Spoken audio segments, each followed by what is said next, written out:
Kena ingat. Sebab dia tak pernah cakap aku bagi kat kau. Tak pernah. Dia minta tolong jaga. Tu amanah.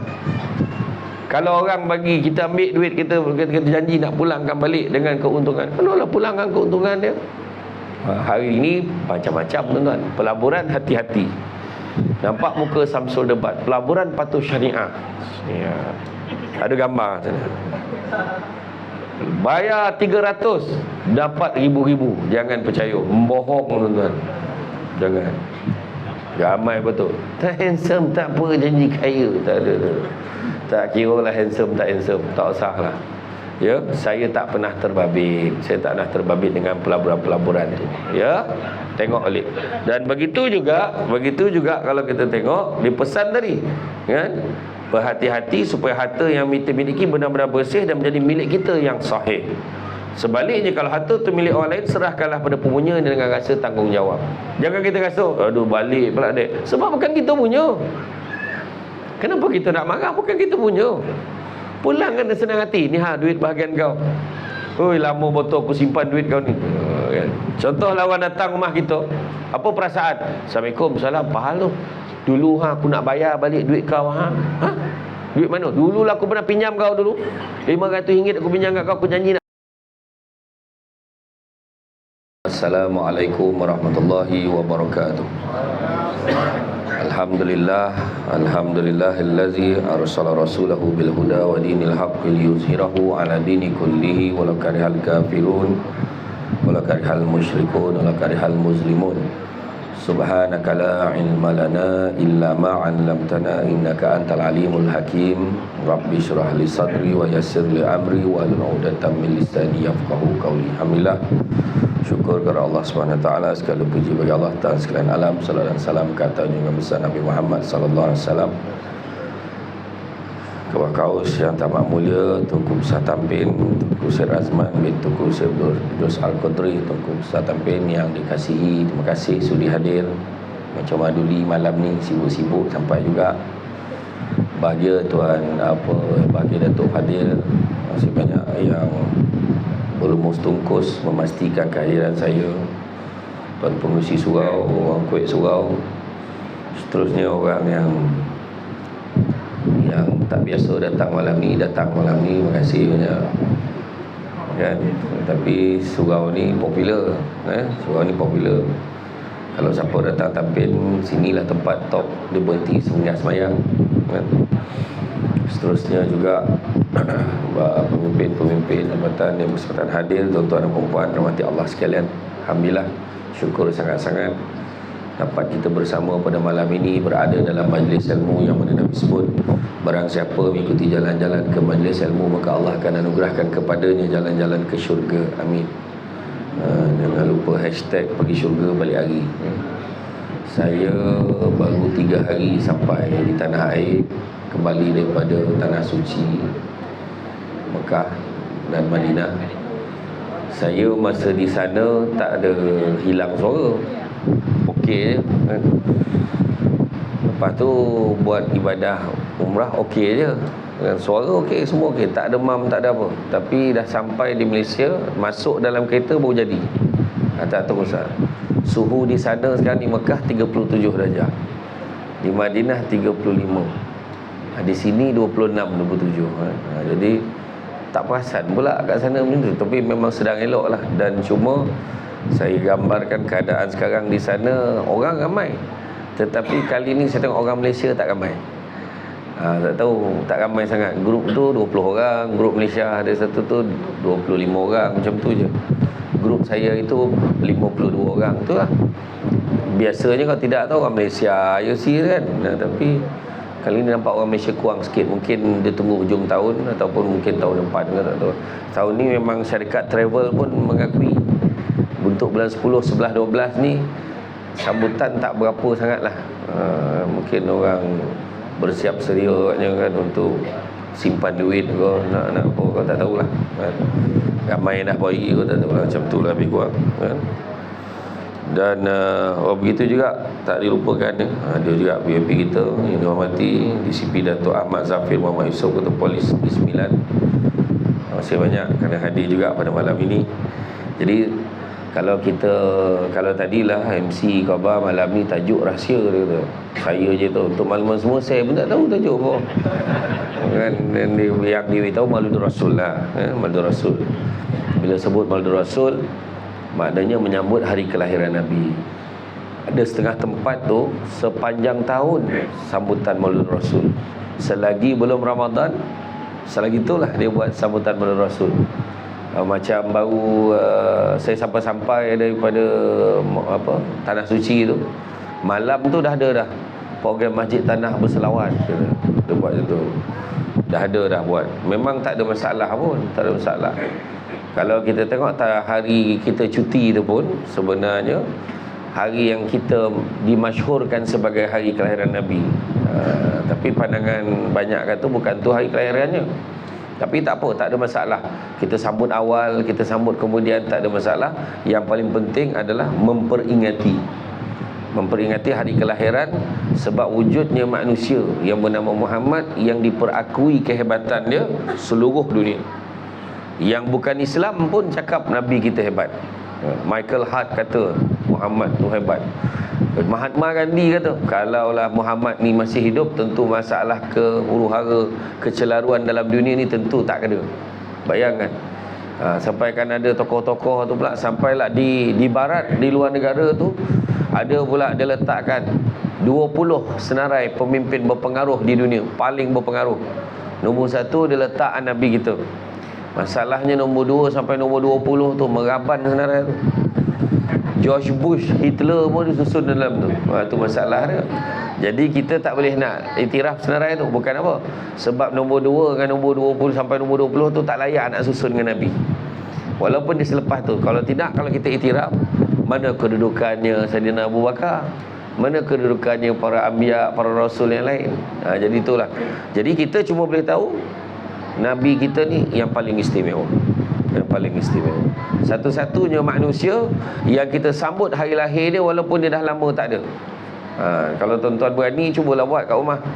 Sambut hari lahir saudara mara kita dah lama meninggal, kita buat sambut hari lahir. Cubalah buat. Jemput jiran datang kan. Paling kuat pun kita buat kenduri tahlil. Orang tak ada hal. Buat sambutan hari lahir. Jemput siapa yang hari lahir siapa, rahsia kan. Lepas itu tiba bawa keluar kek. Lepas tu potong-potong bagi semua makan. Mana birthday boy dah lama meninggal lah. Dia tak seman gilo khabar ke orang kan. Jadi tak ada orang buat kan tuan-tuan. Tapi berbeza dengan Nabi kita, sebab Nabi kita sentiasa hidup dalam hati kita. Sentiasa ada. Malahan siapa yang pergi ke Tanah Suci, dia akan rasa aura tu. Sampai ke bumi Madinah je, kita dah sampai ke bumi Rasulullah. Kita bagi salam ya. Masa bagi salam semua menangis. Sebab rasa macam dekat sangat lah Nabi. Itu sebab siapa yang pergi umrah, dia akan rasa beza Mekah dengan Madinah. Dia ada beza.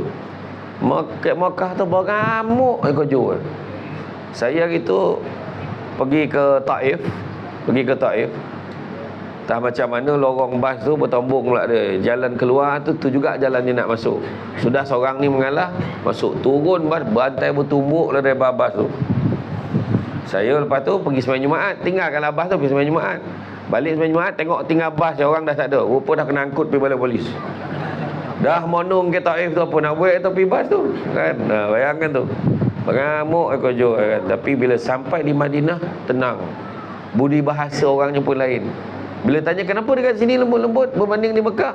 Di sini ada Rasulullah dia kata. Kan? Imam Malik kalau dia sampai ke bumi Madinah apa dia buat? Dia buka selipar dia. Dia berkaki ayam jalan. Kenapa? Dia menghormati, dia kata. Sebab apa?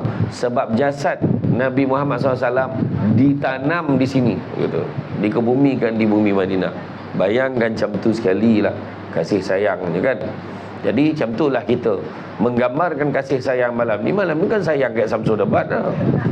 Kan, jangan salah, sayang kat Nabi kita datang ramai-ramai. Sayang kat Nabi kita selawat. Sayang kat Nabi kita ingat tentang Nabi. Itu sebabnya kalau kita tengok kan, akhirat ni nanti disebutkan kalau kita tengok dalam Quran kan, liman kana rajullaha wal yawmal akhir wa zakarullaha katsira kata. Kan surah Al-Ahzab ayat yang ke-21 tu disebut kan, laqad kana lakum fi rasulillahi uswatun hasanah liman kana rajullaha wal yawmal akhir wa zakarullaha katsira. Sadaqallahul azim. Siapa dia beritahu macam ni? Sesungguhnya pada diri Rasulullah tu ada sebut, pada diri Rasulullah ada uswatun hasanah. Uswatun hasanah ni apa? Uswatun hasanah ni contoh ikutan terbaik. Dia tak sebut bajet-bajet baik lah. Dia tak sebut boleh lah, tak ada. Dia tak sebut dalam Quran tu macam baik, sukatilah kan, tak. Yang terbaik, contoh ikutan terbaik makna mutamat, confirm, putus, qat'i dah tu. Maknanya Nabi kita ni yang terbaik. Liman kana narjullaha wal yawmal akhir wa zakarullaha katsiran. Siapa nak akan Allah, nakkan hari akhirat, wa zakarullaha katsiran, maka ingatlah Allah banyak-banyak.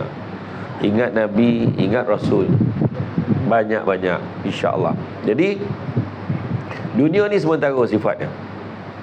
Sementara. Tu sebabnya kalau kita sebut dunia tu sementara, yang dalam dunia ni lagilah sementara. Dia tengok dalam ni ayat datang kan. Orang muda berapa korek nak? Remaja tak ramai. Belia tak ramai. Yang ramai beliau. Kan? Beliau yang ramai kan. Tapi bukan nak cakap apa, alah aku ni dah tua berpergi masjid, berpergi surau. Tak.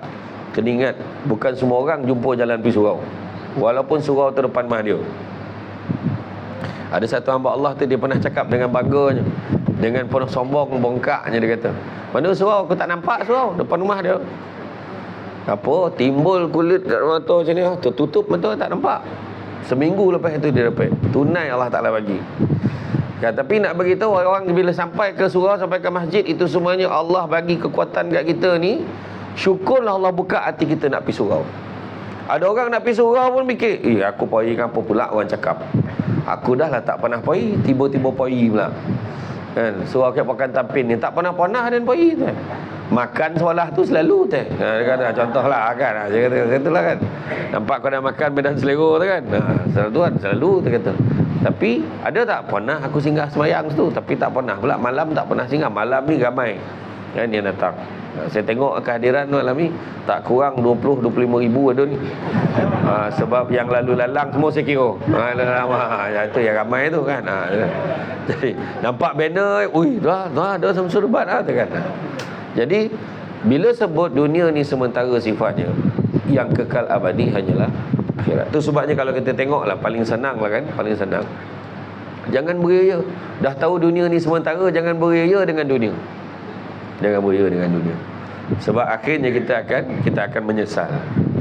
Itu sebab Imam Al-Ghazali menggambarkan, kalau kita turun di dunia ni macam kita naik kapal, berhenti sekejap kat satu pulau. Kapten kapal dah beritahu, ketua kapal ni beritahu, nakhoda beritahu, kita berhenti sekejap kat pulau ni. Nanti berturun, kumpullah, bawalah naik, bawa bekalan yang sebanyak-banyaknya. Jangan terleka. Dia dah pesan, jangan terleka. Sebab dekat situ ada manusia yang cantik-cantik. Lelakinya handsome, perempuannya lawa. Makanan pun banyak. Tapi kumpulkan untuk jadi bekalan. Bukannya diambil, dilayan, sampaikan kita leka. Jangan, dia kata. Sebab kita berhenti ni sementara je. Maka ada 3 golongan yang turun ke pulau tu. Golongan yang pertama, dia nampak perempuan, lawa lah perempuan ni. Bantai dia bercinta dengan kawan tu, beria dia, kan? Tak tentu arah hidup kan? Jadi beria dia melayan lah, asyik masyuk dengan cinta dunia tu. Kemudian begitu kat nampak lawa betul laki ni, dan dah lah payah nak cari laki handsome macam ni dah hidup dan. Lepas tu yang seorang tu pula nampak buah-buahan, makanan-makanan. Makan semakan-makan kan. Yang seorang tu satu grup lagi pula, dia beria-ria, dia mengumpul, dia tak kisah lawa tak lawa. Nampak perempuan pun dia kata, kalau kamu ni dengar cakap aku nak bawa kau jadi bekalan. Dia bawa perempuan tu nak bawa bekalan ke akhirat. Bukannya dilayan ke pulau tu. Kerana aku nak cari bekalan ni, perempuan pun sama ikut cari bekalan untuk dia. Macam itulah. Jadi golongan yang pertama, dia leka dengan dunia, dia leka dengan makanan, dia leka dengan kecantikan. Tiba-tiba bunyi semboyan kapal, nak jalan lah, baru dia sedar dia apa bekalan pun tak ada lagi. Yang satu lu kelak tengah melayan-layan, dia teringat, kita duduk sini sementara je tadi, kapten kapal dah pesan. last minute. Tu yang baru sampai surau tu. Baru sampai surau. Dia baru perasan. Lah, hai dah tua dah kan. Paling tidak tu ada untung sikit gitu. Ada satu golongan lagi, memang daripada awal dia dah tak peduli, dia kutip ya sebanyak-banyak. Macam tu juga kita kat dunia ni. Macam kita lah naik kenderaan, kita nampak R&R kan, hentian rehat dan rawat. Lawa sampai R&R sekarang. Jangan main-main. Dah kat Tampin pun ada, jangan main.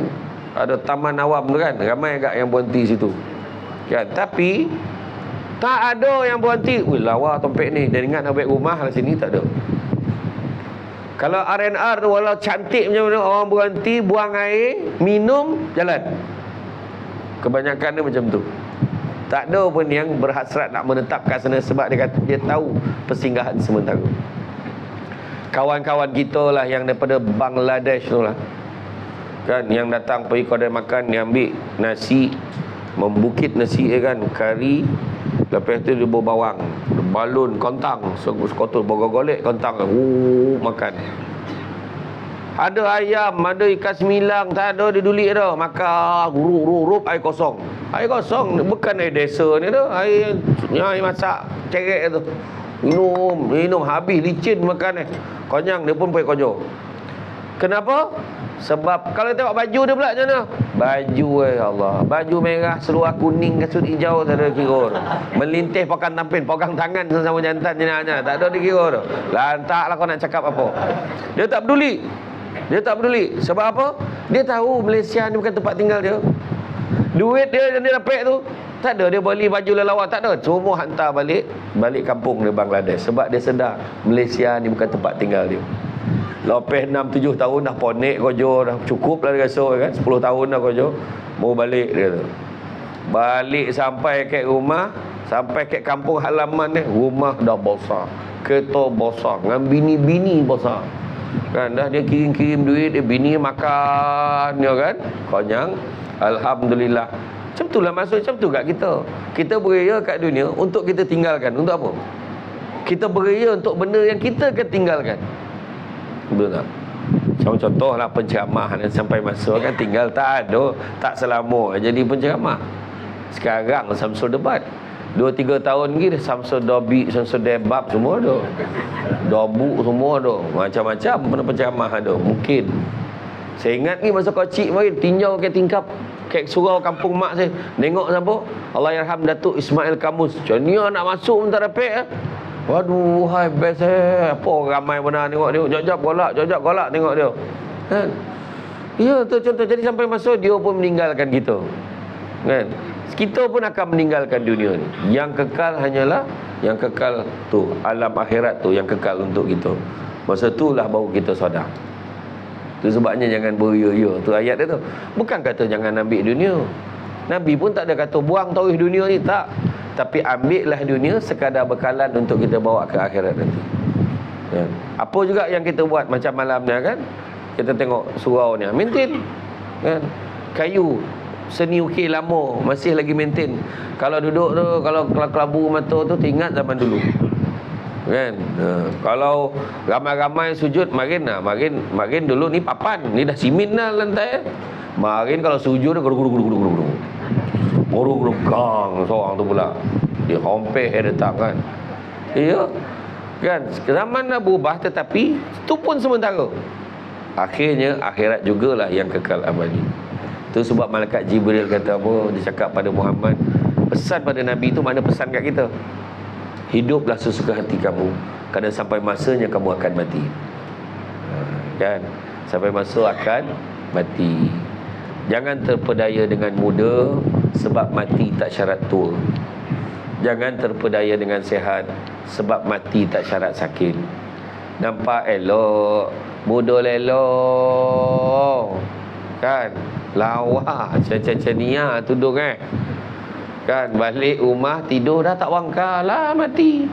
Pokoknya malam tadi elok dah khabar dah, jangan duduk sana kat dinding surau tu, dicontoh. Janganlah beralih pula dicontoh ya. Kan beralih lah dia. Dan dulu dah lah khabar dah. Orang Melayu ni kau buat teori-teori, jangan ambil gambar bertiga, nanti tengah mati dia. Kalau duduk menyarap, kaki jangan jongkitkan jatuh makangan. Mati omak akang kata kan. Kau terantuk kepala, kau nak hantuk balik semula. Kan siap kotuk dagu nah. Ha? Marin-marin kan.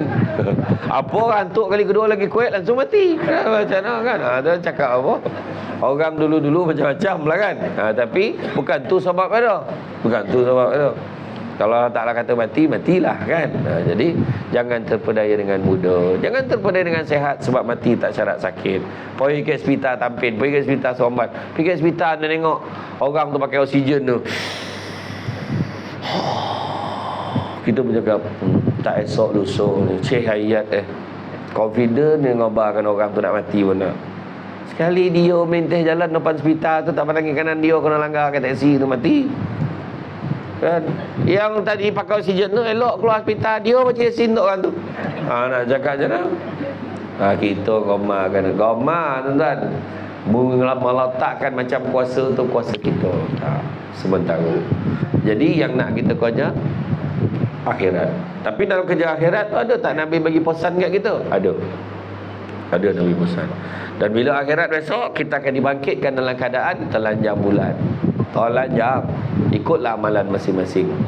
Masa tu tak ada dah nak pakai baju macam ni. Standby akan baju ni esok, bangkit akhirat esok, senang nak pakai baju ni. Tak dapat tuan-tuan. Itulah kain kapan gitu. Kan? Iyo, tak dapat dah. Golak, ngantai, tak dapat. Itu yang disebut ni. Hiduplah sesuka hati kamu, kata Nabi, sampai masa kamu akan mati. Sayangilah dan cintailah sesiapa sahaja sesuka hati kamu, kerana sampai masanya kamu akan berpisah dengannya. Jadi orang perempuan jangan ingat suami itu kita punya. Ingat, suami pun bukan kita punya. Jangan nak memunyakan suami. Macam tu kan. Tak boleh. Kebanyakan kata, abang ni macam ni. Jangan. Suami pun bukan kita punya. Isteri lawa macam mana pun bukan kita punya. Sampai masa tercokit sudu mati. Contoh, darah tinggi, kencing manis, tiba-tiba mati yo. Dalam tidur. Ada seorang hamba Allah jumpa saya. Dia kata buat hajat anak dia nak jumpa saya di Wangsa Baju. Lepas cabar dia kata saya bawa hajat anak nak jumpa sangat. Mana anaknya? Anak saya dah meninggal, dia kata. Dia kata saya datang jumpa, tak sempat anak saya jumpa. Anaknya meninggal masa bila? 2 minggu lepas. Meninggal macam mana? Meninggal dalam tidur. Ya ke? Berapa umurnya? 11 tahun. Anaknya umur 11 tahun meninggal dunia dalam tidur. Setiap malam tak pernah miss tengok video Samsul debat. Tapi bukan itulah sebab dia mati dah. Jangan buat-buat cerita lah ya. Kalau nak mati kau tengoklah video dia. Kau percaya mana kan dia kata kau buat cerita. Jadi memang hebatlah budak tu. Mungkin adalah video-video majlis ilmu yang lain dia tengok kan. Dan yang ketiga Nabi pesan, perbuat dan suka hati kamu sampai masanya kamu akan dibalas atas setiap yang kamu lakukan. Dan disebut kemuliaan seseorang manusia itu, kemuliaan seorang manusia adalah bangunnya pada waktu malam untuk beribadah pada Allah. Dan keperkasaan, dengar ni, keperkasaan seorang manusia itu, keperkasaan seorang mukmin, kata Jibril, adalah ketidakbergantungannya kepada makhluk Allah yang lain. Nampak? Tu yang disebut, kalaulah satu dunia ini, Nabi pesan pada Imam Ibn Abbas, kalaulah satu dunia ini berkumpul sekalipun untuk memberi manfaat kepada kamu, nescaya kamu tidak akan mendapatkannya melainkan apa yang telah Allah takdirkan untuk kamu. Dan kalau satu dunia ini bergabung untuk memberi mudarat kepada kamu, nescaya dia tidak akan dapat melakukannya melainkan apa yang Allah izinkan untuk berlaku pada kamu. Itu yang diajar oleh Nabi kita kepada kita. Itu sebabnya kalau dalam khutbah yang terakhir kan, khutbah terakhir Nabi berpesan. Nabi pesan. Sebab Nabi dah pesan kepada kita, akhirat besok akan dibalas apa perbuatan kita. Bila akhirat besok kita dibangkitkan, huru-hara, nampak isteri lagi, nampak suami lagi, nampak anak lagi, nampak tok ketua lagi, nampak Tunku Besar Tampin pun kita lagi. Hai, kan adalah bodoh dah berjanji lah dengan Tunku Besar Tampin, macam-macam janji dengan dia ni. Janji nak minum sama lah, janji nak ni alah apalah kan. InsyaAllah, dia punya insyaAllah sampai ke lantai angguk Tapi tak jadi, jumpa lupa, tak dapat, tak sampai kan. Contohlah, janji Tok Ketua Kampung nampak lagi, Pengusi Surau lagi, Datuk Fadil lagi jauh lagi Tok Fadil nampak Samsul Debat lagi, Samsul Debat nampak Tok Fadil lagi. Dia minta tarikh dengan saya, okey nanti saya bagi. Tak bagi, sudah mati tak sampai. Contoh semua janji pemimpin-pemimpin tu, sebab lagi banyak jawatan dia, lagi lambik dan masuk syukur. Lagi banyak, kadang ada seorang tu 8 jawatan. Ahli lembaga pelawat hospital pun dia, pengurusi KRT pun dia, ketua kampung dia, ketua lorong dia, apa lagi 8 boleh cop rumah tu. Nak pakai cop yang mana dia tekan. Contohlah kan. Iya. Itu sebab jangan minta-minta. Kalau dah dipilih, kena anggap galas sebagai satu amanah. Tapi semua akan lagi. Nampak anak lagi. Kenapa nampak anak lagi? Ya Allah, ada tanggungjawab. Amanah kita kat dia, kita tak boleh. Anak nampak ayah, lagi. Aku janji dulu, aku patut jaga ayah aku tak lagi. Dan bila Allah Ta'ala umum, dengan ini aku umumkan, Mahkamah Mahsyar dibuka. Masa tu berbaris, orang depan kita berbaris ni, panjang barisan dia tu. Apa hal, apa nak ni? Semua nak menuntut hak masing-masing. Dulu ingat tak, dulu zaman kita pergi bayar bil kat pejabat pos, ingat tak? Pergi pejabat pos nak bayar bil api, bayar bil telefon, semua kat situ kan, beratur. Kita dah ambil nombor dah, tunggu ada seorang tu masuk, relax masuk dalam. Kawan tu panggil, zap, tahu dia pergi kat kaunter tu, montang-montang tu orang kampung dia kat kaunter tu. Kita punya hangin dan daripada pagi tunggu dia boleh ni, lantaklah kau, marah. Dia ambil hak orang pun akan dituntut oleh orang. Baik, nampak macam tak ada apa-apa. Minta kerja pakai kabel. Contoh, kalau memang layak tak apa, dia pakai kabel. Tak layak, bangang kan melantun-lantun. Nak dia minta sokongan tu, contohlah, dia sokong contoh. Memanglah sebenarnya contoh yang Tamak Mulia Tunku Besar Tampin, dia sokong, memberi sokongan, betul, takkan tak sokong, menyokong. Tetapi orang yang menemunuga, orang yang mengambil itu, kita kena ambil ni. Tengok dia, tak apalah, tutup mata lah, tak layak. Sedangkan ada yang lebih layak, maka orang yang ambil itu menzalimi orang lain, pun akan ditanya. Itu sebab Nabi tanya, tahukah kamu siapa yang muflis akhirat nanti? Tahukah kamu siapa golongan yang muflis itu? Maka sahabat tadi, tentulah orang yang tak ada dinar, tak ada dirham, orang yang tak ada duit, tak ada harta. Maka Nabi kata bukan.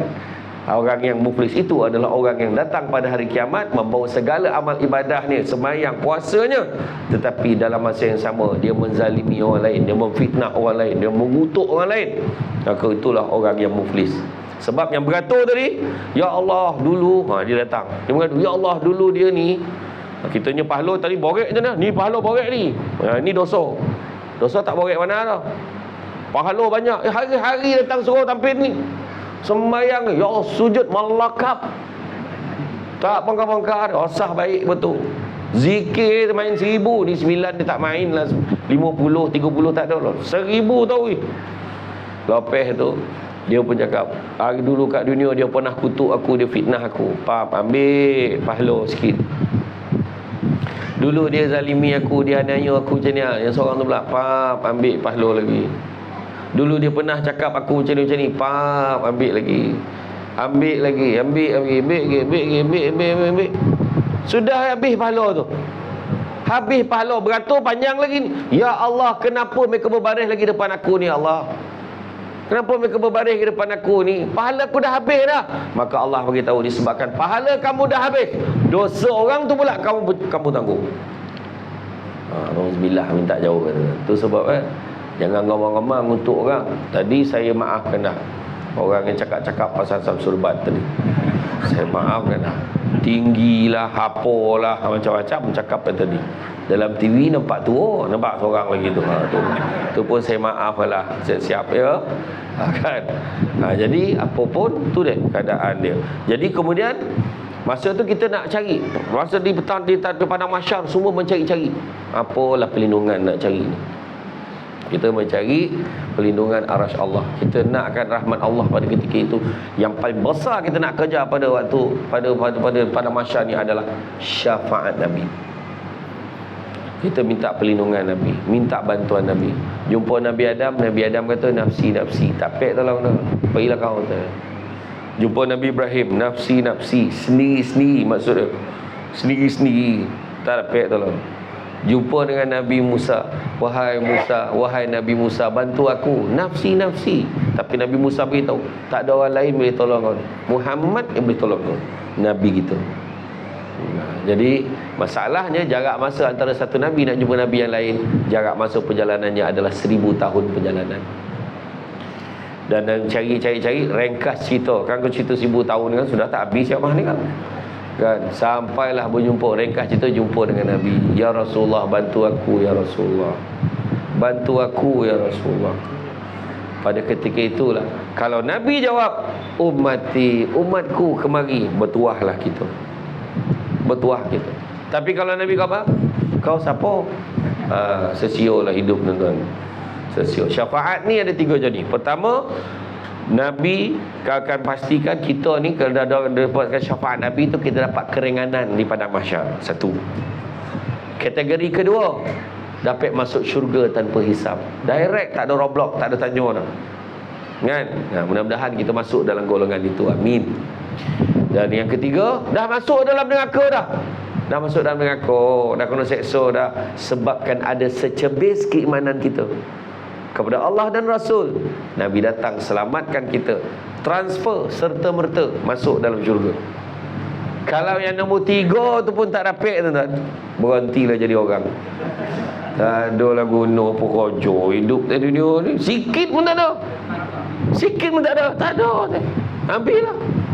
Kan macam tu, sikit pun tak ada. Takkan. Dia pun tak, dia semayang kepala otak lain fikir. Semayang Allahu Akbar. Tuku bahasa tapi dah sampai elok entah. Ada tu yang risau. Dah sampai elok kan. Ataupun Allahu Akbar. Samsul debat camah pula malam ni kan. Lain fikir, ada orang macam tu. Ada orang semayang jumpa barang hilang. Allahu Akbar, lah atas meja pun. Putih ingat kunci kat mana. Yang seorang tu jahit tadi lupa lah jahit topi tu. Mesin jahit ingat dah. Bayang ada orang tu. Tu sebabnya nak semayang ni kena cari khusyuk tu. Khusyuk ni bukanlah makna tak sadar diri tau. Khusyuk ni maknanya penumpuan kita kepada Allah dan Rasul tu lebih tinggi daripada mana lain. Macam kita tengok Hindustan lah. Hindustan tengok cerita Hindi, cerita lama, Masyar to nahin, tengok Rishi Kapoor dengan Dimple Kapadia. Kan? Cerita lama lah. Sebab ramai orang lama kan sebut Shah Rukh Khan tak sero kan Rishi Kapoor. Ada cerita tu Rishi Kapoor dengan Dimple Kapadia tu. Dia bercinta betul dalam set tu. Lepas tu baru tahu dia adik-beradik. Tahu tak cerita tu? Tu carilah sendiri. Tapi nak explain tu. Lain lah tajuk alam ni. Kan? Tengok macam ni, bila dia tengok tu, sebab dia dah lama tak tengok, sekali tengok tuan-tuan nganggur tu, teringat zaman tengok wayang panggung lama Tabin kan, yang bila bangun gedagang kursi tu, gelagang kursi tu kan. Contoh yang 70 sen jenis tengok. Yang tiket 70 sen tu kan, yang mahal belakang dia. Kan, iyalah makin kan macam tu. Lepas tu tengok macam kita depan TV, kita tengok wayang tu, kita tengok cerita depan TV tu, beria tengok cucu lalu Chania tangan mata tak berbahas tu. Itu khusyuk. Nampak tak? Tapi lah tu khusyuk lah tu. Tu maksud fokus dia pada Allah dan Rasul tu lebih daripada mana lain. Macam tu lah. Dan bila kita tengok keadaan macam tu, Nabi pesan kat kita. Nabi kata, setelah ketiadaanku nanti aku tinggalkan kalian dengan 2 perkara. Dan seandainya kalian berpegang pada keduanya, kalian tidak akan tersesat selama-lamanya. Itulah Al-Quran dan Sunnah. Dalam khutbah terakhir Nabi beritahu apa? Ada beberapa perkara Nabi beritahu. Nabi kata antaranya, Nabi kata, wahai manusia, dengarlah baik-baik apa yang ingin aku sampaikan ini, kan? Aku tidak mengetahui apakah aku dapat bertemu lagi dengan kamu semua selepas tahun ini. Wahai manusia, sebagaimana kamu menganggap, kan, bulan ini dan kota ini sebagai suci, maka anggaplah jiwa dan harta setiap muslim sebagai amanah suci. Nabi dekat mana? Kalau kita pergi dekat apa, kita pergi Jabal Rahmah atau dekat atas tu kan, dekat antara itulah, apa Bukit apa dekat Bukit Uranah ni, dekat situlah Nabi baca khutbah tu depan semua. Dan Nabi sampaikan pesanan. Dan apa yang kita tengok sebenarnya, yang pertamanya yang Nabi kata, aku tak tahu aku dapat lagi bertemu kamu lagi selepas ini, memang benar, itulah khutbah yang terakhir. Ada pandangan menyatakan 3 bulan selepas itu Nabi wafat, ada pandangan kata 3 tahun. Antara 3 bulan ke 3 tahun Nabi wafat. Selepas tu Nabi makna nak beritahu kat semua, Nabi melalui proses sama macam kita. Nabi pun uzur sampai masa Nabi nazak dan Nabi meninggal dunia, Nabi wafat. Ada orang rezeki dia, kan, tengah tidur Allah ambil nyawa dia. Dia mungkin tak rasa, mungkin ada orang mungkin sakit dan sebagainya. Contohnya ada orang diuji dengan penyakit kanser, penyakit kanser. Ada kanser macam-macam lah sekarang ni. Kanser ni penyakit yang paling jahat sekali. Jahat sebab apa? Kebanyakan orang tahu bila dah teruk, kan, bila dah teruk, kan. Daripada perokok, ramai botol, kan. Saya tengok bila cakap dah ramai menyonggir kan, tak tahu kan, tak apalah kan, tapi nak beritahu je. Jadi tetapi anak murid debat saya di Universiti Sains Islam Malaysia, ada ramai anak murid debat saya kat sana, guna yang baik-baik ni dekat USIM ni.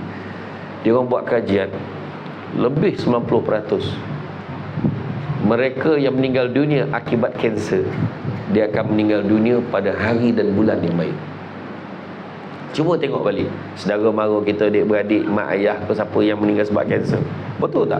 Dia akan meninggal pada bulan Rejab, Syaban, Ramadan atau Isnin, Khamis, Jumaat. Cuba tengok, betul ke tidak? Kebanyakan itu memang anak murid saya buat kajian, betul. Ya, memang tengok betul lah. Tengok dia meninggal pada ni, meninggal pada ni. Macam-macam lah, adalah kelebihan-kelebihannya, kan, yang diperdebatkan oleh orang tak kisahlah, tetapi banyak kelebihannya. Tapi mana tak baiknya dia meninggal sebab kanser. Dia dah tahu dia tak ada harapan. Soalan bocor. Dah tak ada harapan. Itu makna apa? Tak ada harapan. Kalau tengok drama Melayu lah,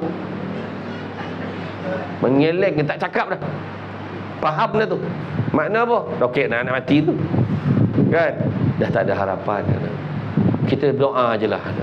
Bawa lah dia balik ke rumah. Ayat-ayat kan, ayat-ayat mana dia dah tahu dia dah nak pergi. Saya anggarkan paling lama lah, doktor cakap, saya anggarkan paling lama pun sebulan. Dalam tempoh sebulan tu, apa dia buat? Dia keluarkan, suruh adik ni angkat bank, kau keluarkan, habis semua duit akak tu kau keluarkan. Berapa? 50,000. 10,000, 10,000, 20,000 mak dengan abah ambil esok, bawa lah pergi umrah.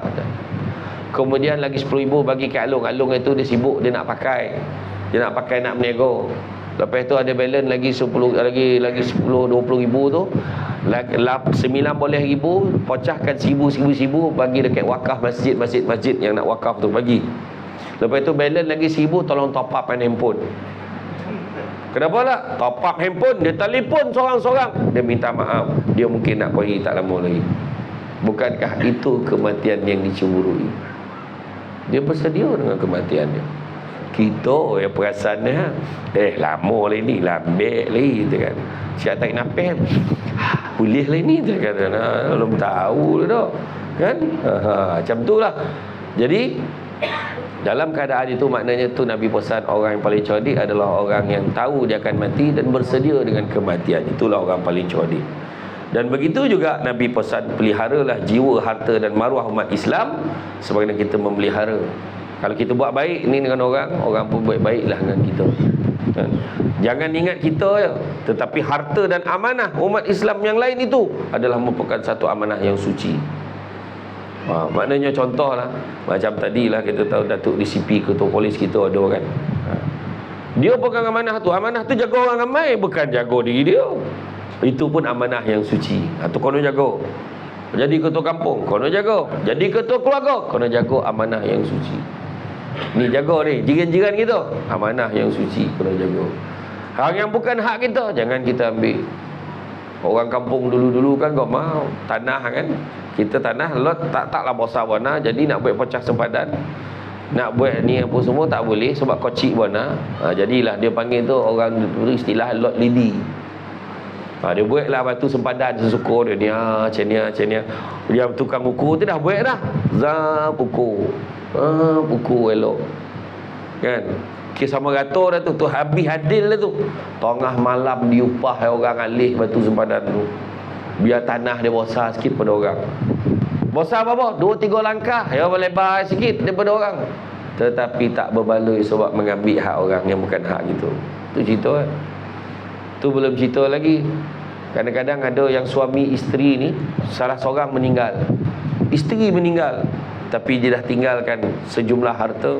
Bahagian tu dia dah wasiatkan dah. Bahagian ni untuk isteri dia, untuk suami dia. Ni untuk dia, dan untuk anak-anak dia. Ini ramai kadang-kadang seorang ayah yang sebagai pemegang amanah, dia lupa bahagian anak dia buat macam hak dia. Ada. Dia belanja habis, tinggalkan sikit dia untuk anak tu. Anak tu dah besar, tanya, bahagian saya tu mana? Tu lah tinggal, dulu membesarkan kau. Tapi sebenarnya ada yang ambil yang bukan hak dia. Tu sebab kena hati-hati. Bukan senang.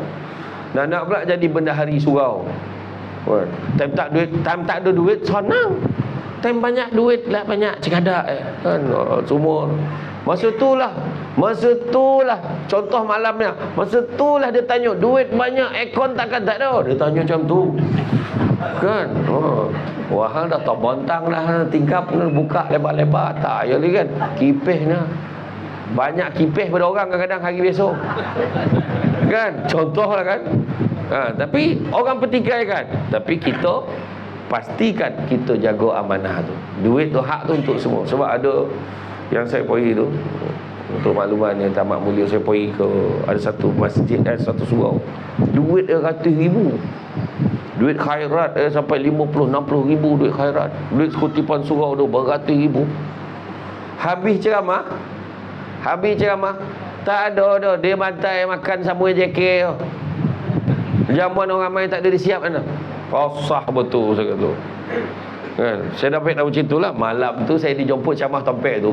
Ada orang beritahu, saya balut nah. Duit raja pembondo, duit kutipan orang main, bagilah orang lain kasut. Langsung dia order kat kedai mamak depan. Tengah-tengah camah tu dia. Tak ada betul. Sebab dia sebenarnya kita siapkan makanan. Kalau contoh nak bagi jamuan, bagi orang kasut sikit berkat dia. Tak cukup tak apa, tu bukan isu dia. Kita dah siapkan, kita jangkakan malam ni mungkin kita jangkakan dalam 5,000 datang. Tak sanggup lah sampai 25,000. Contoh kan. Tak cukup bukan isu. Kan, yang isunya kita jangkakan taklah seramai itu. Kita dah bersedia. Ni langsung tak ada. Tu belum cerita lagi dibawa penceramah makan kat kedai tom yum. Dia yang makan. Aduh tuan-tuan. Saya tu tak ada dah, tak nak saya bagi dah tuan-tuan. Kan, kalau makan biar semua rasa. Sentuhlah. Kan. Kalau tak rasa, semua tak rasa. Sentuh aja. Kan, tak pun bungkui pun tak apa. Kan? Macam itulah. Ada kadang Tompek macam tu. Kan. Lepas tu hak orang lain. Kemudian kedua, Nabi sebut tentang harta dan hitungan amalan. Nabi pesan apa? Kembalikanlah harta yang diamanahkan kepada kamu kepada pemilik yang berhak. Jangan kamu sakiti sesiapa pun, agar orang lain tidak menyakiti kamu pula. Ingatlah sesungguhnya kamu akan menemui Tuhan kamu, dan dia pasti akan membuat perhitungan atas segala amalan kamu. Hati-hati. Ada orang, kau tolong jaga kambing dan 2 ekor ni, seekor jantan cukup dijaga ya. Dalam minggu depan dan datang balik. Minggu depan, seminggu tak datang dah. Kita diminta tolong jaga. Ada seorang sahabat saya, dia dah meninggal lah. Dia dapat satu gerai babu. Ada babu tu, tinggalkan gerai tu kat dia. Dia pun tak apalah, kamu sambunglah, saya nak balik India, dia kata. Dia tinggalkan gerai tu. Dia pun berniaga, berkembang maju. Ramai orang. Setiap bulan dia hantar. Tapi dia kata, awak kirim duit dekat saya. Dia kirim duit 500. Sampailah 2-3 tahun, ada seorang India datang. daripada India datang, dia kata jangan kirim lagi, dia sudah meninggal. Dia kata tak ada orang nak terima duit tu. Dia macam itulah. Tapi yang cerita kambing tu tadi, 2 ekor kambing tadi, tak balik-balik orang tu. Mana poi orang itu? Sudah dah dia tak balik, dia bolo kambing tu. Elok pula beranak pinak kambing tu. Beranak pinak daripada 2 ekor jadi 10 ekor. Jadi sekandang, 2 kandang. Lepas tu jual pula boli lain, jual pula boli lain. 10 tahun lepas tu dah kaya raya, dah jadi saudagar kambing. Kan? Kan? Usin lempoyang, saudagar unta leher panjang. Tiba-tiba datanglah tuan yang datang. Mana aku punya kambing dulu tu, aku nak ambil balik, dia tu. Kambing dulu dah tak ada. Tapi ni macam mana? Dia kena pulangkan balik, nilaian dia sama dengan untung-untungnya sekali kena bagi. Kena ingat. Sebab dia tak pernah cakap aku bagi kat kau. Tak pernah. Dia minta tolong jaga. Tu amanah. Kalau orang bagi, kita ambil duit kita janji nak pulangkan balik dengan keuntungan. Kenalah pulangkan keuntungan dia. Hari ini macam-macam tuan-tuan. Pelaburan hati-hati. Nampak muka Samsul Debat, pelaburan patuh syariah. Ya. Ada gambar sana. Bayar 300, dapat ribu-ribu. Jangan percaya, bohong tuan-tuan. Jangan. Ramai betul. Tak handsome tak apa, janji kaya. Tak ada. Tak kira lah handsome tak handsome, tak usah lah. Ya, saya tak pernah terbabit. Saya tak pernah terbabit dengan pelaburan-pelaburan tu. Ya, tengok balik. Dan begitu juga kalau kita tengok di pesan tadi, kan? Berhati-hati supaya harta yang kita miliki benar-benar bersih dan menjadi milik kita yang sahih.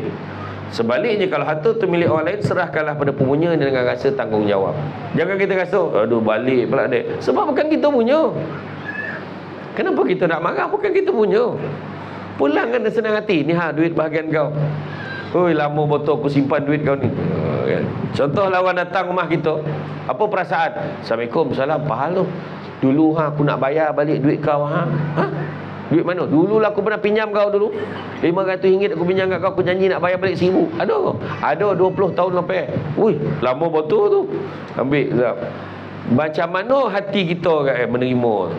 Kau nak tengah sosak pula, dapat banyak kan, contohlah kan, kita akan rasa gembira. Itu sebabnya pulangkanlah. Berakhlak yang mulia kepada manusia, itulah caranya orang lain juga berakhlak baik kepada kita. Kan? Makan sirih berpinang tidak, pinang ada di kota Melaka. Makan sirih mengenyang tidak, tegah dek budi dengan bahasa. Kalau mencari pokok berbuah, pucuk elobek dahan berdaun. Kalau nak jadi insan bertuah, duduknya beradab, tegak bersantun. Jaga akhlak dan adab kita. Itu sebabnya Imam Ibn Abbas kan, Imam Ibn Abbas ni dia punya hormat dekat Nabi, hormat kat sahabat-sahabat Nabi, adab cukup jaga. Dia tak pernah meninggikan suara. Nampak guru jalan menunduk, salam cium tangan. Dia macam tu. Dia pergi rumah sahabat. Bila Nabi dengan Imam Ibn Abbas ni pertaliannya adalah sepupu. Ketika Nabi wafat, usianya baru berusia 13 tahun. Kan? Nabi doa tu, Allahumma faqihu fiddin wa 'allimhu ta'wil. Tolak sampai pegang dada dia tu. Biarlah hati itu mudah menerima ilmu agama ni dan mudah dia untuk mengembangkan, untuk i'rab ni, untuk kembangkan, untuk faham tafsir kan tentang ilmu-ilmu yang dia pelajari. Mudah terima, hati itu tenang dan lapang hati itu. Dan bila Nabi wafat memang dia berguru dengan semua sahabat-sahabat Nabi. Jadi dia memang cukup jaga adab, terkenal dengan adab dia. Pergi rumah guru, dia tak akan panggil-panggil guru tak ada. Dia akan tidur tunggu kat depan tu sampai guru keluar. Sebab dia tak nak ganggu guru tengah rehat. Kita tak ada, badan tu berobah batu pintu ustaz rumah tu nak pergi ngaji tu. Membutuh kat ustaz ni. Copek lah orang nak ngaji ni kan. Tak. Lain. Bila tuan guru dia nampak, tuan guru dia salah seorang tu dia nampak Sa'ad bin Abi Waqqas masa tu nak naik kuda, nak naik kenderaan. Dia tengah tunggu kenderaan, dia bawakan kenderaan tu. Bila guru dia naik atas kuda tu, naik atas unta tu, dia boleh berjalan mengiring tu kenderaan tu. Adab dia. Kenapa kamu tak naik sama? Naiklah sekali. Tak mengapalah, beginilah diajar oleh Rasulullah tentang adab menghormati guru kan. Kemudian turun pula guru tu, daripada bila sampai kat tempat tu, turun pula guru dia. Dia ambil tangan Imam Ibn Abbas yang masih muda budak ni. Dia ambil tangan dia, cium tangan. Kenapa pula kau cium tangan aku? Beginilah pula adab Rasulullah ajar kami menghormati salah silah keturunan Nabi. Macam tu lah. Jadi salam cium tangan ni memang dah ada daripada zaman Nabi. Bukan orang Melayu yang kau cium. Ya. Jadi adab, hormat, kan? Macam tu lah. Jadi maka sesiapa yang membuat kebajikan sebesar zarah, kan, maka dilihatnya dalam surah amalnya. Dan siapa buat kejahatan seberat zarah, nescaya akan dilihat dalam surah amalnya. Kemudian yang ketiga, riba dan godaan syaitan. Hentikanlah terlibat dengan interest riba. Segala urusan, Nabi kata apa? Sesungguhnya Allah telah mengharamkan riba. Oleh itu segala urusan melibatkan riba dihentikan mulai sekarang. Tak ada lagi dah.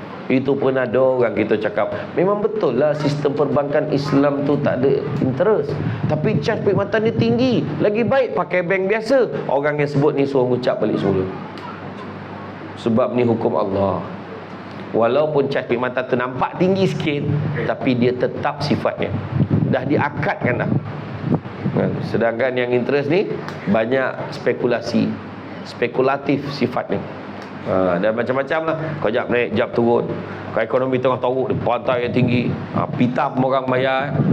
Iya, kan? Ya, macam-macam lah. Itu sebabnya kita kena tengok balik duit simpanan kita, simpan dalam bank mana.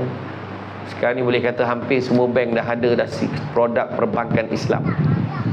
Cuci, pastikan duit kita ni, sucikan duit kita ni. Jangan dia terbabit dengan bercampur dengan interest riba. Kemudian kita bagi makan kek keluarga kita. Itu yang cerita budak-budak bodoh sekarang. Duit tak ada, nak kahwin gatal akan main, duit tak ada. Buat personal loan.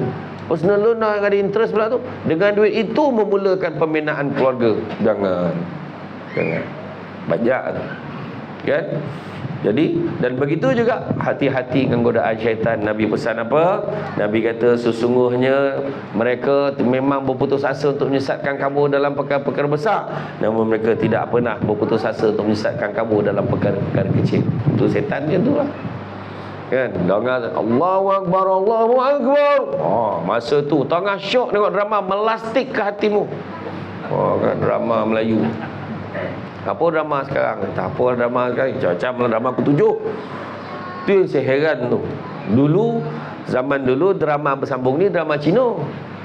Pukul berapa? Pukul 6 sampai pukul 7. Sebab apa? Sebab risau pukul 7 orang Maghrib. Dulu mana ada drama Melayu bersambung? Tak ada. Tak pandai drama bersambung Melayu dulu. Tengok drama Cina menangis-nangis tengok kan. Choi Yun Fat, Deban, Lohong Pan, Ceng Ceng Ceng, Lohong Lau. Kan lagu tu kan. Deban, kan. Yang kena korek jari ni tu, kena Choi Yun Fat.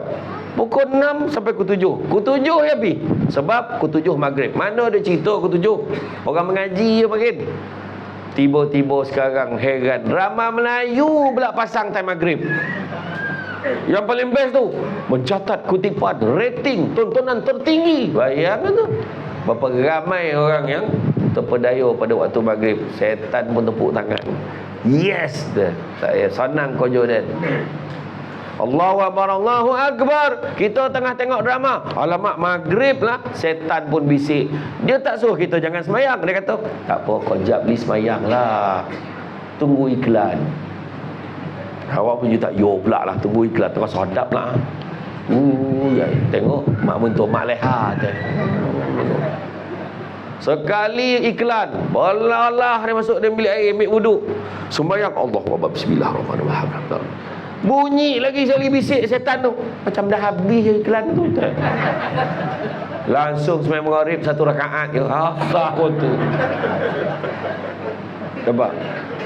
Ataupun yang lelaki lain pula, tengah siap-siap, nak pergi surau malam ni, tolong Allahu Akbar, Allahu Akbar. Dah azan lah. Setan membisik, tak apa, lambat tak apa, janji kau pergi, janji kau pergi, relax lu. Yalah, aku pergi, orang tu tak pergi lah, betul juga. Setan itu pun relax, start motor, tolong ah. Bismillahirrahmanirrahim. Lah, dah baca ayat dah. Rakaat pertama, tak apa kau masuk rakaat kedua, ketiga pun tak apa. Kalau orang nampak kau bangun gang lepas rakaat ketiga, makna orang tahu kau datang. Dia tak yo pula lah. Relax kata. Sampai kat parking motor, Assalamualaikum warahmatullahi. Assalamualaikum warahmatullahi. Setan bisik lagi. Tak apa, kau masuk dalam kau salam ya. Orang bukan tahu pun kau tak sembahyang. Nah, tu tak sembahyang. Relax kena salam. Contohlah macam tu kau jadi setan ni dia akan hasut. Dah hasut dia biar. Pernah berlaku ketika zaman Nabi dulu, Nabi menziarahi Saidina Abu Bakar. Nabi datang jumpa Saidina Abu Bakar. Dia berbual-bual dengan Saidina Abu Bakar. Tiba-tiba datang seorang Arab Badui. Dia hamun Saidina Abu Bakar. Tuntang, tak apa, dia tak puas hati dengan Saidina Abu Bakar. Dia kutuk. Saidina Abu Bakar pun bangun, pandang dia. Senyap dia. Bila senyap, dia pun duduk sambung borak dengan Nabi. Bila sambung borak dengan Nabi, Nabi senyum. Arab Badui itu masuklah second round, dia kutuk lagi sama kau. Tuntang. So kau bangun sekali lagi. Senyap dia. Bila senyap, so kau duduk sambung borak, Nabi senyum sekali lagi. Tapi bila kali ketiga Arab Badui itu kutuk dia lagi. Kali ni dia bangun, dibalik balik. Segala binatang yang ada kat kebun itu, daripada unta sampai kambing, semua sebut dia. Tuntang kambing, kau, unta, lembu, semua sebut dia. Bila dia balas, Nabi bangun, Nabi tinggalkan Saidina Abu Bakar tanpa memberi salam. Nak gambarkan kat tuan-tuan puan sekalian semua, bila Nabi bangun tak bagi salam untuk meninggalkan majlis, itu habis marah lah. Kita kalau ada seorang bangun kan, tak bagi salam, marah kan? Tak. Kita tak cakap sikit pahut ke? Pahal tu, ada hal tu. Kita akan cakap macam tu. Tapi Nabi kalau bangun tak bagi salam, makna tu habis marah. Itulah mulianya sifat Nabi ni marah. Kita ni selagi tak sampai penampak kat muka, kita tak tahu tu marah kita. Kan? Bohong dia hamun dia pun kita tahu dia marah. Tak, Nabi macam tu akhlak Nabi. Jadi semua kata tahu Nabi marah. Dikejar, ya Rasulullah, apa salah aku Rasulullah? Kau terangkanlah pada aku apa salah aku. Janganlah kau biarkan aku keliru. Maka Nabi pun beritahu, tadi waktu Arab Badui itu kutuk kamu, hamun kamu, dan kamu sabar. Kamu duduk berbual dengan aku, kamu bersabar. Aku tersenyum. Kerana apa? Aku nampak sebanyak-banyaknya malaikat mengelilingi kamu dan mendoakan keselamatan dan kesejahteraan kamu. Kemudian bila kali kedua dia kutuk lagi, kamu terus bersabar. Kamu sambung lagi berbual dengan aku, aku tersenyum lagi. Kenapa? Aku nampak bertambah-tambah malaikat datang mendoakan kesejahteraan kamu. Tetapi apabila kali ketiga kamu membalas balik, pada ketika itu malaikat menghina kamu, dan tempat malaikat digantikan dengan syaitan yang menghasut kamu. Semua lagi kutuk lagi, cakap lagi. Takkan tu bapak dia pula, kepala bapak dia bagi lagi. Bila dia hasut, itu yang Nabi tinggalkan. Itu sebab tuan-tuan dan puan-puan sekalian, mati Allah sekalian, bila kita marah kadang-kadang kita tak sadar. Sebab syaitan hasut kita ni, bagi lagi. Itu yang kita, bila malam kita sembahyang kan, kenapalah siang tadi aku sampai macam tu benar. Kita mula menyesal. Marah kat bini, coraikan kau tu. Dia marah kan, contohlah marah ni. Patut dia kenapalah aku sebut ayat tu. Sebab syaitan hasut. Lepas tu bila kita dah tenang pun kita sadar, Allahu Akbar, kenapalah aku buat macam tu. Kadang kita rotan anak geram, kenapalah sampai macam tu sangat rotan anak. Syaitan ni memang dia hasut. Buat lagi. Kau buat macam ni pula. Bila kita dah buat, syaitan pun lepas tangan. Mana aku tahu dia yang buat, aku tak tahu. Aku hasut aja. Itu yang berlaku di Selangor tu.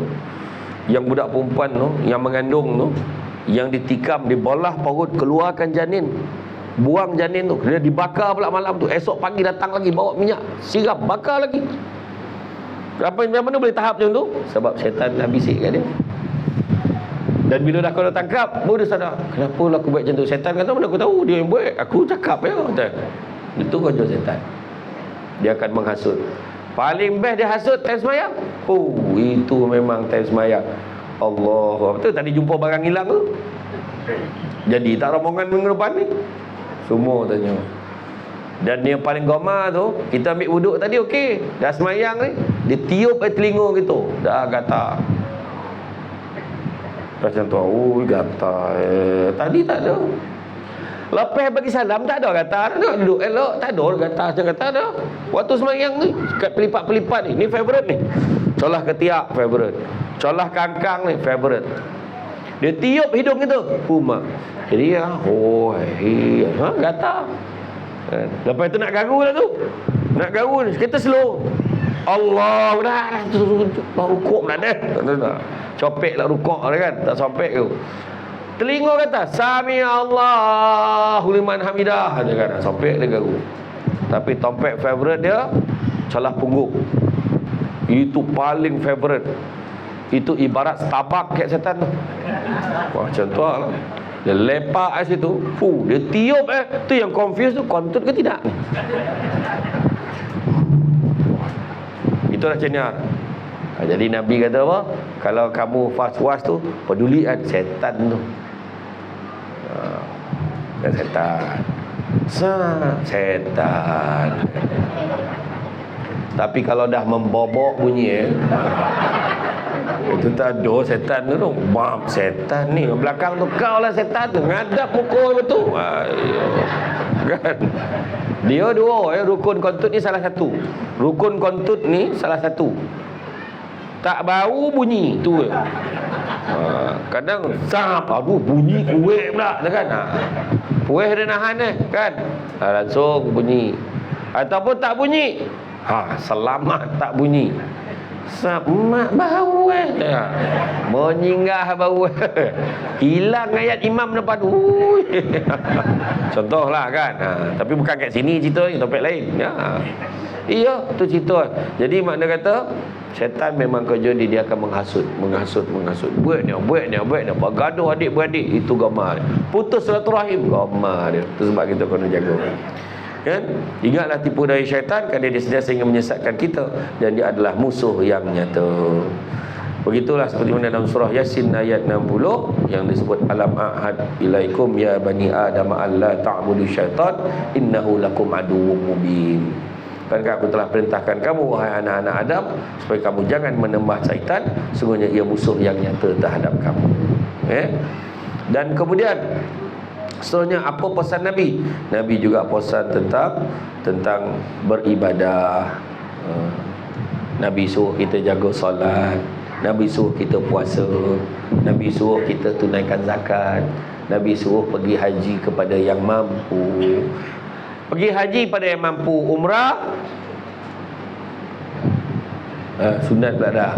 Umrah pun wajib pergi pada yang mampu. Umrah dan haji Allah Ta'ala sebut dalam Quran. Tapi kalau pergi haji, insya-Allah, dan insya-Allah pada yang baru daftar akan pergi pada tahun 2148. 3 kali mati hidup tak boleh pergi lagi. Tapi siapa yang bolehlah buat rayuan. Setakat tahun lepas, yang dapat pergi haji tahun lepas adalah mereka yang tertunggak pada tahun 2009. Bayang lebih ramai lagi tak pergi tu. Tapi kita buat rayuan. Kadang-kadang ada tiba-tiba ada rezekinya. Ramai pula yang tak sihat. Sebab sekarang ni tengok tahap kesihatan pun penting. Kesihatan penting. Baik. Adik saya bodoh ni, tengok BMI tak lopeh, tak dia boleh pergi. Macam tu kan. Sebenarnya bukan isu BMI, sebenarnya belum rezeki. Tapi kita isi je duit dalam tabung haji tu, daftar nak pergi, itu dah ada pahala dah untuk kita. Sebab niat nak pergi dah tu. Walaupun kita bukan kita tak nak pergi, boleh pergi umrah, pergilah umrah dulu. Kan? Tak kisahlah pergi dengan siapa. Dan hati-hati. Sekarang ni ramai botol orang bohong, risau botol. Bohong pergi umrah, tipu orang. Aduh, kesian betul. Ada syarikat tu menipu. Cara ambil duit orang ni, hantar orang ni pergi. Ambil duit orang ni, hantar orang ni pergi. Sudah dia berhutang orang 50 juta lebih. Saudaranya ramai. Yang paling kesian dah sampai KLIA, kenduri dah kan, pergi sudah potang tu dah balik lah. Doreh kau balik. Kau tak pergi kau balik hari je. Balik hari apa dah kena tipu lagi apa. Kan, itulah dia. Kan, jaga ibadah, ibadah, jaga solat kita. Surau ni nampak macam ni, nak beritahu surau ni usia dia berapa tahun dah? Berapa tahun tu? 75.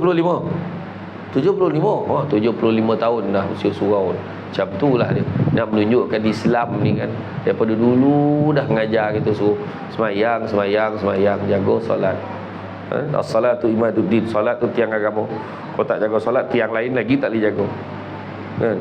Tu cerita. Tu yang kat masjid mana tu, lepas main Jumaat tu ajak semua sembahyang sunat, untuk sunat hajat untuk Palestin. Semua keluar. Macam mana nak menang ni dengan Israel? Sembahyang sunat pun lagi tu. Masuk oleh orang. Togu kat imam tu. Ramai masuk oleh orang. Dan ikhtiar yang paling senang, baiklah solat hajat. Paling tidak sebelum tidur tu doa, ya Allah selamatkanlah Palestin. Itulah paling tidak. Katakan tak boleh buat. Kan? Macam tu lah. Ada saya pergi ke Arab itu kan, pergi ke Makkah. Adalah satu hamba Allah tu, tak payahlah bagi duit ke Palestin tu Ustaz, seorang bagi kat saya lagi bagus.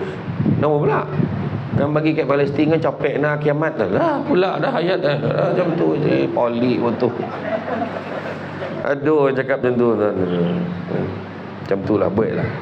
Begitu juga Nabi pesan, peliharalah hak suami isteri. Wahai manusia, sebagaimana kamu punya hak ke atas isteri kamu juga punya hak ke atas kamu.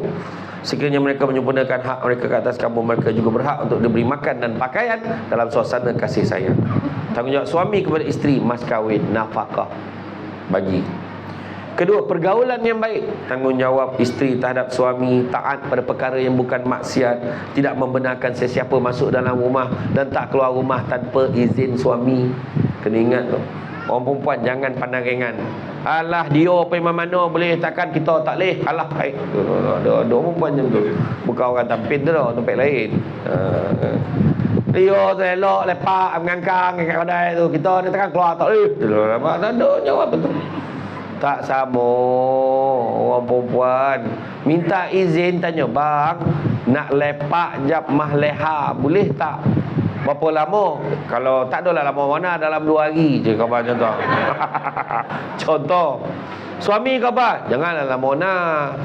Abang kan macam pula kau lah abang kat rumah ni kang. Yalah. Kau jap ya. Kan lama nak. Ayolah, pergilah elok-elok ya. Dapat pahala. Orang lelaki tak dapat apa. Pergi kau tu ya. Tak apa. Orang perempuan besar pahala. Minta izin dengan suami. Ya. Ni hujah ya, hujah. Jangan membenarkan sesiapa masuk dalam rumah melainkan dengan izin suami, walaupun ahli keluarga sendiri.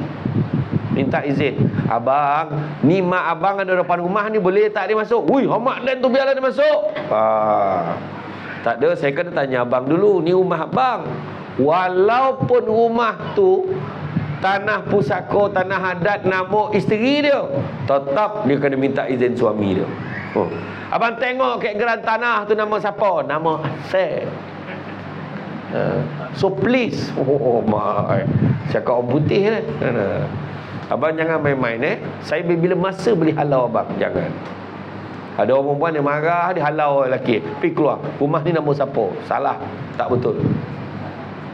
Itu sebab suami ni dia pemilik mutlak. Suami ni berkorban, walaupun nama dia tak ada dalam tu. Dia bukan tak nak, tapi blacklist. Nama tak layak letak kat situ. Contohlah kan. Tapi yelah, dia dah banyak buat loan macam-macam nak cover keluarga. Contohlah kan. Jadi janganlah. Macam mana pun minta izin suami. Bang, nak pergi depan jap beli tu kapet. Berilah. Bang, tu ada orang beli sayur. Setakat beli sayur, pergilah depan tu lah kau ni. Bang, ni adik abang datang. Channel abang dah WhatsApp dah senarai nama yang boleh masuk dalam rumah. Kau bacalah kat situ. Tak kosong dia nak jawab dah tu kan. Untuk tapi dalam keadaan darurat, keluarlah. Rumah dah terbakar. Kena minta izin apa lagi. Pegawai bomba tu, keluar kak, keluar kak. Mana nak pay izin ni? Jangan buat kojo macam tu. Dah rontung dalam rumah dah. Kan? Jangan macam tu.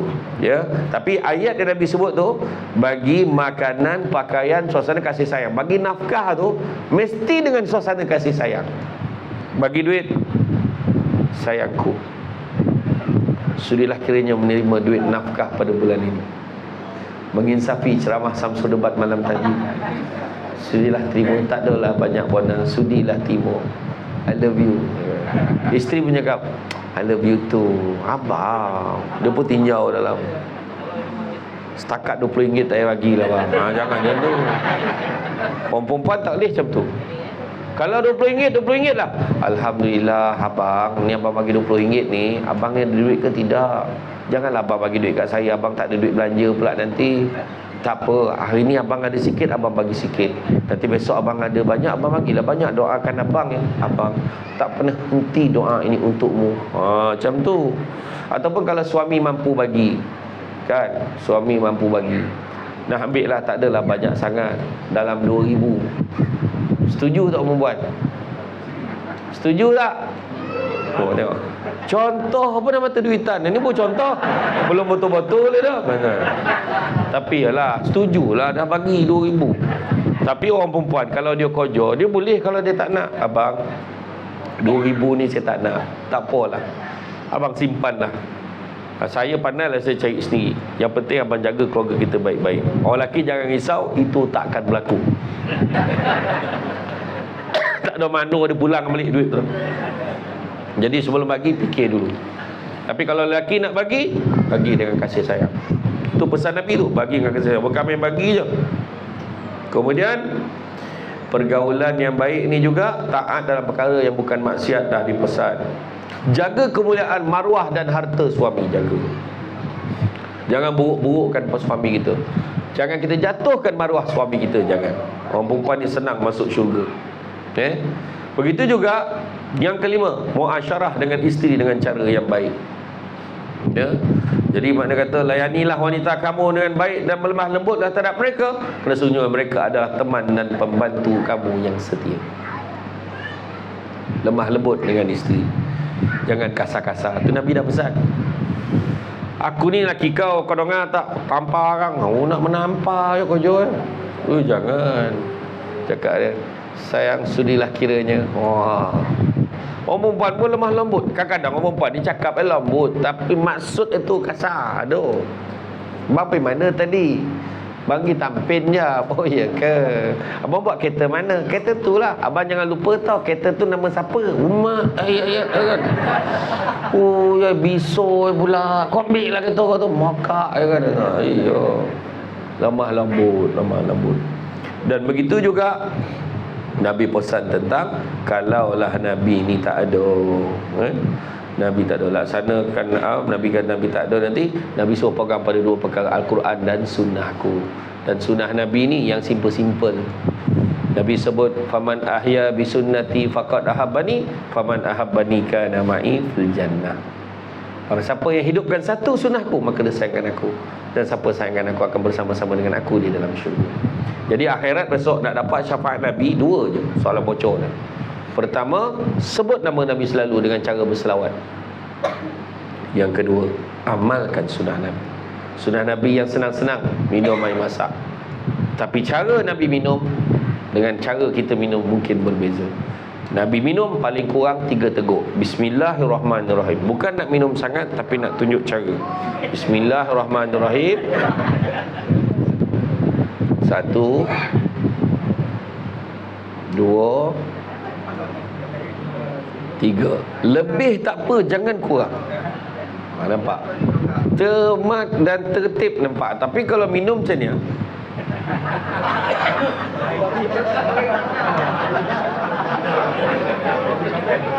itu dapat hilang haus tu. Tapi kepala sunnah tak dapat lah, kan? Lagi satu, Nabi makan macam mana?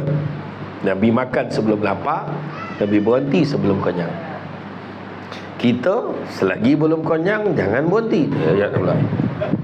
Apa lagi Nabi? Nabi tak pernah mencerca makanan. Kita kadang, bondo lauk kat surau tak sedap kan? Cubalah sak lemak cili api kari bagi seorang tu pula. Contohlah kan, jangan macam tu. Nabi tak pernah mencerca makanan. Itu sebab Nabi makan sikit. Kalau sedap nak ambil lagi, tak ada masalah. Nampak tak? Nabi makan sikit, kita sikit-sikit makan. Beza. Apa lagi? Makan makanan sunnah. Apa dia? Buah kurma, habatus sauda. Apa lagi yang membuat? Madu. Faham? Ya? Madu labah. Ya. Kemudian apa lagi? Nabi juga tersenyum. Itu pun yang senang-senang yang saya bagi tahu ni.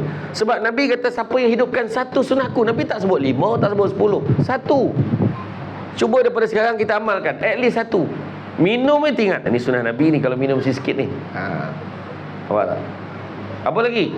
Kalau kita tengok senyum macam mana? Nabi senyum. Nabi kaya dengan senyuman. Dan senyuman Nabi paling manis sekali. Siapa tengah gundah gelana nampak senyuman Nabi, hilang dia punya gundah gelana. Terhibur rasa tengok senyuman Nabi. Fakir miskin bawa buah bagi Nabi, Nabi makan. Kau suka ke Rasulullah? Nabi senyum. Kau suka ke Rasulullah? Nabi makan lagi. Sahabat yang berdekatan dengan biasa dia ajak kita makan, hari ni tak diajak sahabat pula dah terasa. Dah habis yang makan, yang fakir miskin tadi berlalu pergi, gembira dia, Rasulullah makan habis buah aku bagi tadi. Nabi senyum. Sahabat tadi dekat, ya Rasulullah, biasa kau makan kau ajak kita orang, hari ni kau tak ajak sampai hati. Nabi kata apa? Ketahuilah sahabat, sesungguhnya buah-buah tadi itu masam. Nabi kata, sesungguhnya buah tadi masam. Aku bimbang kalau aku jemput kau makan sekali, takut kau tak boleh jaga mulut kau, takut terkeluar kau sebut masam buah. Kau cik hati fakir miskin tu. Dan yang kedua, sesungguhnya aku tidak sanggup melihat sahabat-sahabatku makan buah yang masam. Dalam satu perbuatan Nabi jaga dua pihak. Nampak? Kemudian apa? Nabi bagi salam. Nabi tak pernah kedekut bagi salam. Tak kisahlah kita siapa, kita jumpa, Assalamualaikum, kita bagi salam dulu. Ni pula dia lah salam, kau budak, kau tak nampak kau orang tua ni, bagi salam. Dia lah budak bagi salam. Kita jumpa, Assalamualaikum warahmatullahi. Nabi bagi salam. Kan? Bagi salam apa hukumnya? Sunat. Jawab salam hukum wajib. Tapi ada salam yang tak perlu dijawab. Yang pertama, salam yang tak perlu jawab adalah salam yang tak serius, salam yang main-main, salam gurau. Jangan kita jawab. Assalamualaikum, tak jawab dosa, piwit. Tu tak payah jawab. Yang topi-topi jalan tu, yang kutu-kutu gayau ni, tu tak perlu jawab tu dah. Main-main, tak ada keikhlasan langsung. Yang kedua, salam yang tidak wajar dijawab, iaitu salam yang diberikan di tandas awam di R&R. Masuk dia ke toilet, riang benar, Assalamualaikum semua.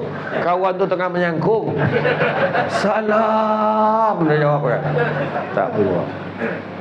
Ketiga, salam yang di dalam solat, di penghujung solat oleh imam, jangan kita jawab. Assalamualaikum warahmatullahi. Salam jangan, tak peranjat imam tu kan. Jangan. Dan begitu juga salam yang kita tak mau mendengar jawapannya, iaitu salam di tanah perkuburan. Kita pun tak nak dengar jawapan tu. Assalamualaikum ya ahli diyar. Seorang Assalamualaikum ya ahli kubur. Seorang salam, nyaut dah. Tu bagi salam. Apa lagi? Silaturahim. Nabi jago silaturahim. Puak Ansar dan Muhajirin Nabi persaudarakan. Aus dan Khazraj berpuluh tahun berperang bergaduh, Nabi damaikan. Punya tarik dia bergaduh, terlupa sebab apa dia gaduh. Kenapa kau ni Aus Khazraj gaduh? Hantarlah Rasulullah, dah lama benar gaduh, lupa dah pasal apa. Janji gaduh tu.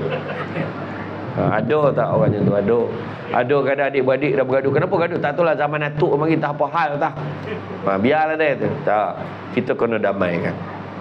Nabi sebut tidak ada dosa yang lebih berhak Allah segerakan seksanya di atas dunia dan simpan seksanya di akhirat. Itu dosa menderhaka kepada kedua ibu bapa dan juga dosa memutuskan silaturahim. Jadi jangan. Orang yang memutuskan silaturahim, doanya tidak akan dimakbulkan. Kebaikannya tergantung. Apa yang dia doakan itu tak sampai ke Allah Ta'ala. Jangan kita memutuskan silaturahim. Berbaik-baiklah antara satu dengan yang lain. Hati sonang. Jangan dongki-dongki dengan orang. Lagi satu lagi, perbuatan yang paling mulia di sisi Allah. Dua perbuatan yang mulia di sisi Allah susah nak buat, iaitu memaafkan dan minta maaf. Itu dua-dua tu berat. Tapi itulah yang sebaik-baiknya. Kadang minta maaf, apalah aku minta maaf dengan dia lah, aku pak saudara dia nak buah, dia lah minta maaf. Jangan.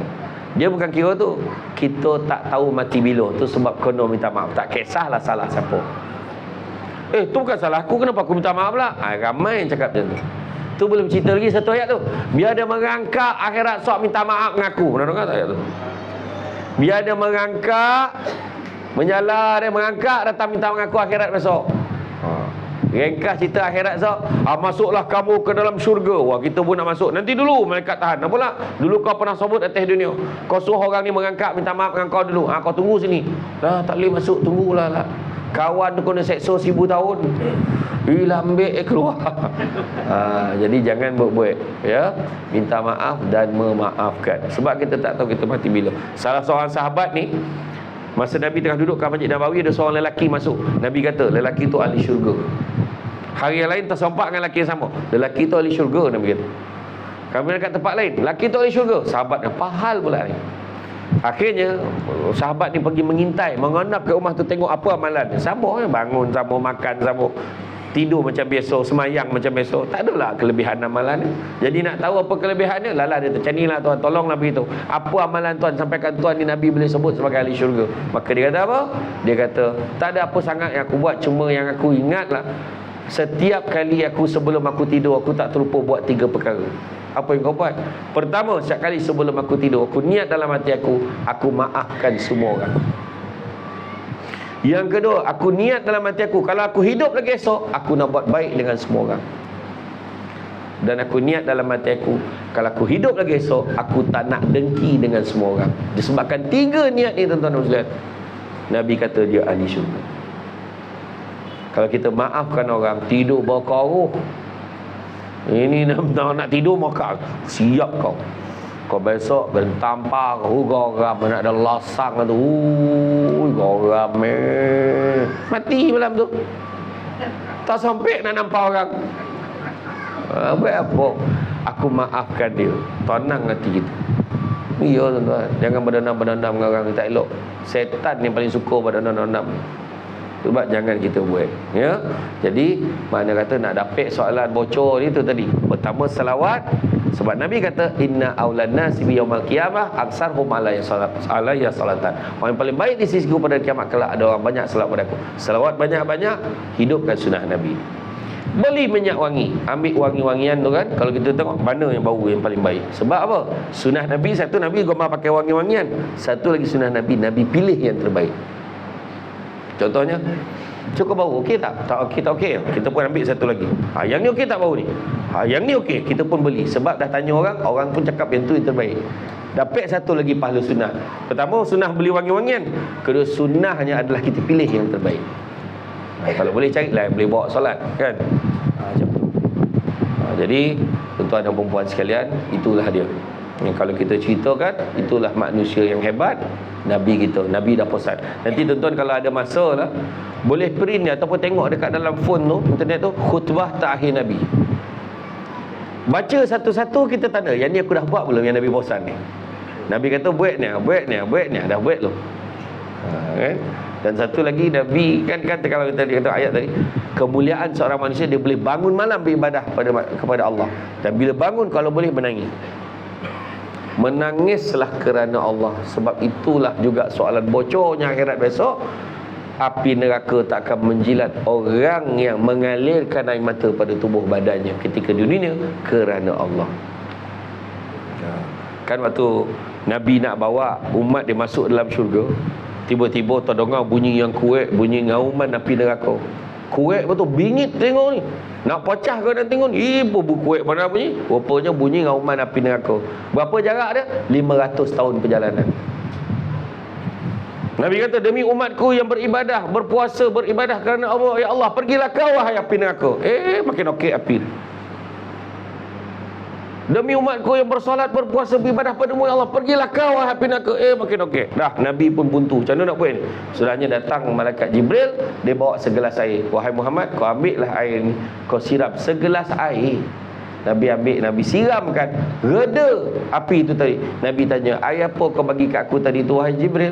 Kata Jibril, itulah air mata umatmu yang menangis kerana Allah. Itu sebab paksa menangis.